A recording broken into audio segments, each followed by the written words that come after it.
Hello मेरे प्यारे भाइयों बहनों, कैसे हैं? बढ़िया। आज हम लोग बहुत अच्छा टॉपिक पढ़ने जा रहे हैं, अच्छा चैप्टर पढ़ने जा रहे हैं जिसका नाम क्या है? ट्रिगोनोमेट्री। आप एक बात यकीन कीजिए कि इसको अगर आप अच्छी तरह से अगर पढ़ लिए तो समझ लीजिए आपका 20 मार्क्स कोई काट ही नहीं सकता है। समझ रहे हैं? इसको कोई नहीं काट सकता है।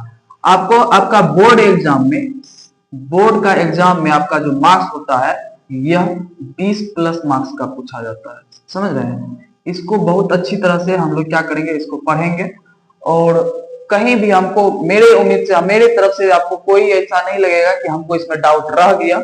हम ऐसा नहीं होने देंगे, ठीक है? अगर फिर भी अगर कहीं डाउट रह भी जाता है तो आप क्या कर सकते हैं, आप कमेंट में कमेंट कर दीजिए, हम उसका जो है आपको बना के बता देंगे जहां भी आपको दिक्कत होगा। तो समझिए कि 20 नंबर प्लस प्लस आपको जो है बोर्ड में पूछा जाएगा। ठीक है, तो चलिए हम लोग क्या करते हैं, आज हम लोग स्टार्ट करते हैं त्रिकोणमिति। ठीक है, चलिए देखिए इसका परिचय में सबसे पहले जानिए कि त्रिकोणमिति जो है, यह त्रिकोणमिति यह ग्रीक वर्ड है। समझ रहे हैं? ग्रीक वर्ड है, ये अपना भारत का नहीं है, ये ग्रीक वर्ड है। ठीक है, और इसका उत्पत्ति जो है मतलब ग्रीक से हुआ है, ग्रीक वर्ड से हुआ है, मतलब ग्रीक शब्द से हुआ है। ठीक है, इसको तोड़ते हैं तो यह होता है ट्रिगोनमेट्रॉन। ट्री का मतलब होता है तीन, गौन का मतलब होता है भुजा, गौन का मतलब क्या होता है? भुजा। मेट्रॉन का मतलब क्या होता है? आकृति, आकृति। चलिए सबसे पहले जानिए कि ट्री का अर्थ क्या होता है।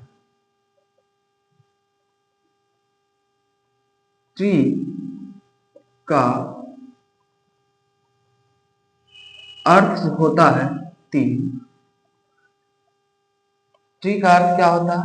तीन। गौन, गौन का अर्थ होता है भाई क्या? भुजा। मेट्रॉन,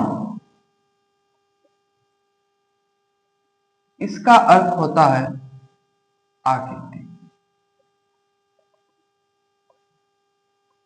ठीक है, ध्यान दीजिएगा बहुत अच्छी तरीका से। इसमें हम लोग जो पढ़ते हैं समकोण त्रिभुज के बारे में पढ़ते हैं। किसके बारे में पढ़ते हैं? समकोण त्रिभुज के बारे में पढ़ते हैं। इसमें हम लोग पढ़ते हैं किसके बारे में? समकोण त्रिभुज के बारे में। सबसे पहले आप एक बात और जान लीजिए, त्रिभुज कहता किसको है? त्रिभुज कहता किसको है? आइए हम लोग जानते हैं समकोण त्रिभुज के मतलब समकोण त्रिभुज कहता किसको है, इसके बारे में पहले जानिए। आप लोग पढ़े होंगे कि त्रिभुज के बारे में, तीन भुजाओं से घिरी बंद आकृति को हम लोग क्या कहते हैं? त्रिभुज कहते हैं। क्या पढ़े होंगे? पढ़े होंगे कि तीन भुजा से घिरी बंद आकृति को क्या कहते हैं? त्रिभुज कहते हैं। कोई कोई टीचर को हम देखे हैं कि वो कहता क्या है, कहते क्या है कि तीन भुजा से बना आकृति को त्रिभुज कहते हैं। तो आप यहाँ पे ध्यान दीजिए, तीन पे भुजा तो और है, क्या आप इसको कहिएगा त्रिभुज है? नहीं सर, बिल्कुल नहीं है। कहीं पे ये यहाँ पे जब तक ये बंद नहीं होगा तो इसको आप नहीं कह सकते कि यह त्रिभुज है। समझ रहे हैं? त्रिभुज के लिए हम लोग कहेंगे कि तीन भुजा से घिरी बंद आकृति। देख रहे हैं, तीन भुजा से घिरा हुआ है लेकिन कैसा आकृति है? बंद आकृति है। इसी को हम लोग क्या कहते हैं? त्रिभुज कहते हैं।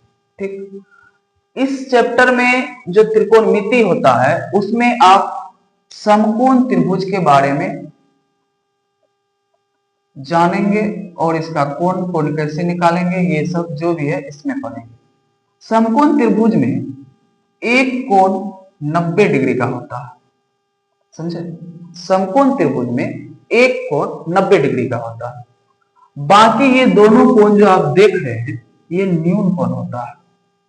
ठीक, ये जो दोनों कोण आप देख रहे हैं ये कैसा कोण होता है? न्यून कोण होता है। ये 90 डिग्री का कोण होता है जिसको हम लोग क्या कहते हैं? समकोण कहते हैं। 90 डिग्री के कोण को ही हम लोग क्या क्या कहते हैं? समकोण कहते हैं। हमेशा याद रखिएगा, नहीं तो ऐसा नहीं कि भूल जाइएगा, आपका कोई पूछ देगा समकोण क्या है, आप सोचने लगेगा समकोण कौन सी होता है।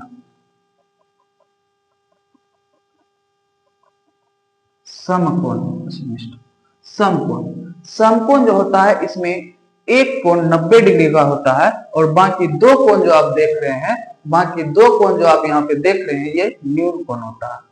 ठीक है, चलिए आगे चलते हैं।